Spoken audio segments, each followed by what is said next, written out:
آج کل ہمارے معاشرے میں فقیر کو دھکے دیے جاتے ہیں، فقیر کو ڈانٹا جاتا ہے۔ میں نے پہلے بھی عرض کیا تھا، نبی کریم صلی اللہ تعالیٰ علیہ وسلم نے زندگی بھر فقیر کو دھکا نہیں دیا۔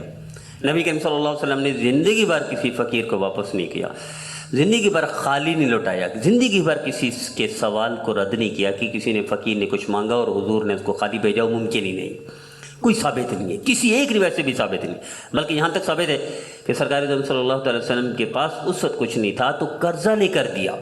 یہ بھی ثابت ہے، خود فقیر کو حکم دیا جاؤ فلاں صحابی سے اس سے یہ لے لو، اتنے پیسے لے لو، یہ قرض میں لوٹاؤں گا، میں ادا کروں گا، یہ ثابت ہے۔ اور رہا اللہ کا فرمان تو اللہ تو خود فرماتے ہیں اما السائل فلا تنہر، سائل کو نہ ڈانٹا کرو۔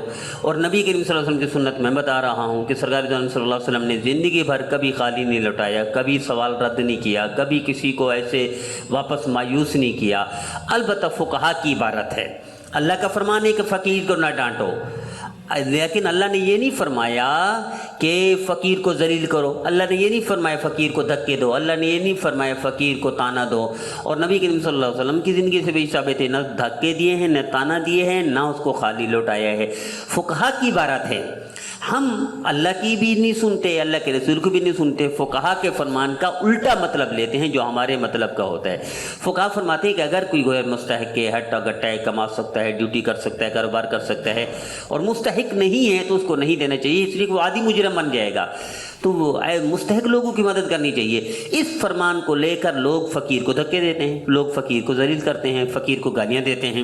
حالانکہ سرکار دو عالم صلی اللہ تعالی وسلم سے یہاں تک ثابت ہے کہ دیکھو سوال کرنا خود ایک عیب ہے، حضور نے پسند نہیں فرمایا کوئی سوال کرے، کوئی فقیر بھیک مانگے، یہ پسند نہیں فرمایا، لیکن یہ حکم دیا ہے کہ اگر تم سے کوئی سوال کرے تو تم اسے دے دو۔ ایک روایت میں سرکار دو عالم صلی اللہ علیہ وسلم نے ارشاد فرمایا کہ کوئی اللہ کے نام پر مانگے تو تم دے دو۔ ایک روایت میں مسجد میں، اللہ کے گھر میں کوئی سوال ہو سکتا ہے، لیکن سرکار دو عالم صلی اللہ علیہ وسلم نے ارشاد فرمایا کہ اگر مسجد میں بھی آ کر کوئی سوال کرے تو بھی تم دے دو، اللہ کے نام پر مانگتے ہیں۔ بلکہ ایک روایت میں سرکار دو عالم صلی اللہ علیہ وسلم نے ارشاد فرمایا کہ کوئی سرخ گھوڑے پر سوار ہو کر آئے۔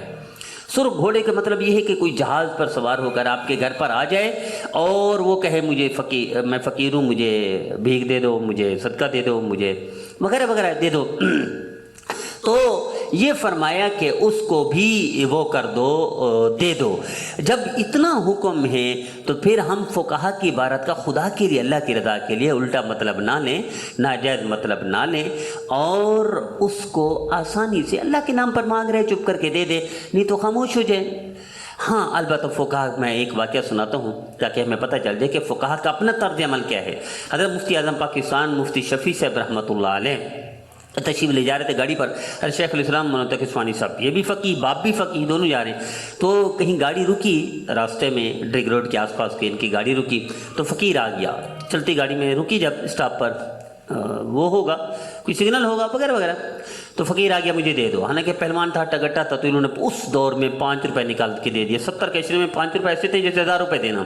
تو شیخ الاسلام مولانا تقی عثمانی صاحب نے فرمایا بجان فقہا نے تو منع کیا ہے، تو یہ تو مستحق نہیں ہے۔ تو حضرت مفتی شفیع عثمانی صاحب جو فقی ہیں انہوں نے بڑا پیارا جواب دیا، بیٹا اگر مستحق وہ نہیں ہے تو ہم کہاں سے مستحق ہے کہ ہمیں اللہ دے رہا ہے کہ ہم دینے والے ہیں۔ اس لیے نبی کریم صلی اللہ علیہ وسلم نے ارشاد فرمایا دینے والے بنو، لینے والے نہیں۔ اوپر والا ہاتھ اللہ کو پسند ہے نیچے والے سے۔ تو ہمیں بھی یہ سوچنا چاہیے کہ ہمیں اللہ نے دیا ہے تو ہم یہ کیوں کیڑے نکالتے ہیں؟ اگر نہیں دیتے تو، لیکن خدا را یہ ذلیل کرنے کا حکم فقہا نے نہیں دیا، گالی کرنے کا، تانے دینے کا، شرمندہ کرنے کا حکم فقہا نے نہیں دیا۔ اللہ ہمیں نبی کریم صلی اللہ علیہ وسلم کا فرما بردار بنائے، اللہ اپنا فرما بردار بنائے اور فقہا کے فرمان کو صحیح سمجھنے کی توفیق عطا فرمائے۔